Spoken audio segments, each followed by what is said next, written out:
The Boston Athenaeum is one of the oldest independent libraries in the country. Since it was founded in 1807, it's grown to house more than 600,000 volumes, rich in literature, biography, and history. It really is a resource for anyone who's curious about any parts of history in the city of Boston. Theo Tyson is a fellow in American art and culture here.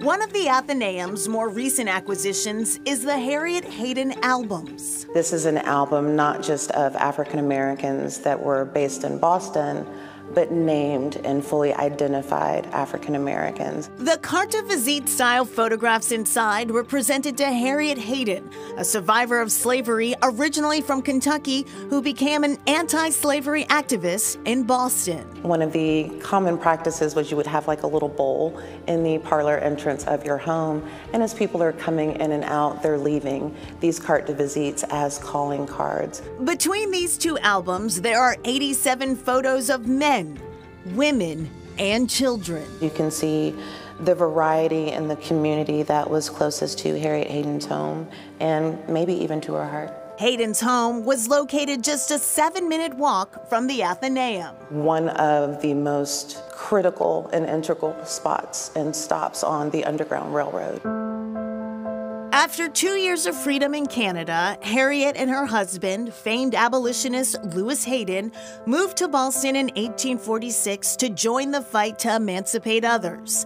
A year later, they converted their Beacon Hill home into a boarding house. It's a fairly large home on Phillip Street, and they were able to house anywhere from 7 to a dozen, if not more, people that were trying to emancipate themselves. Once free, these survivors were eager to step into an identity for which they were responsible. Taking that first carte de visite and having the ability to take that first image where you're in control is very similar to the idea of assuming a new name. The poses captured in these photographs are filled with dignity and pride.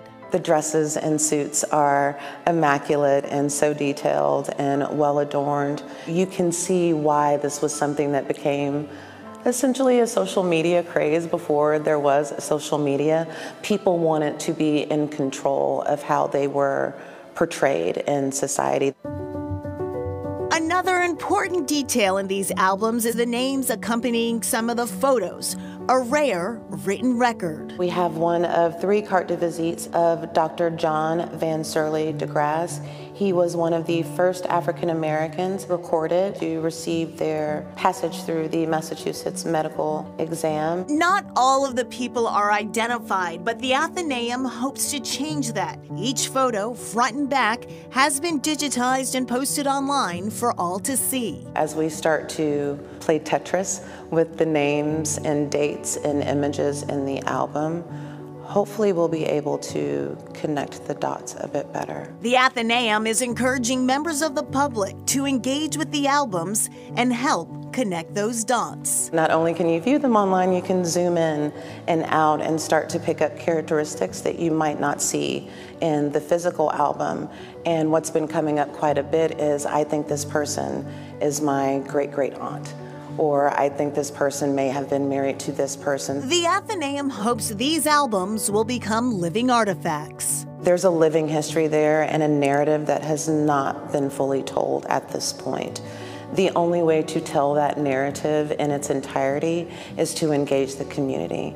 Because again, this is their history, not just the history of the Athenaeum, not just the history of this city. And to learn more about the Haydens, their story and their Beacon Hill home are included in the National Park Service's Black Heritage Tour offered to the public in the summer. And if you'd like to check out the photos of Harriet Hayden's albums, you can request an appointment at the Athenaeum or check them out online. There's a link on our website. Next, restoring a treasured monument.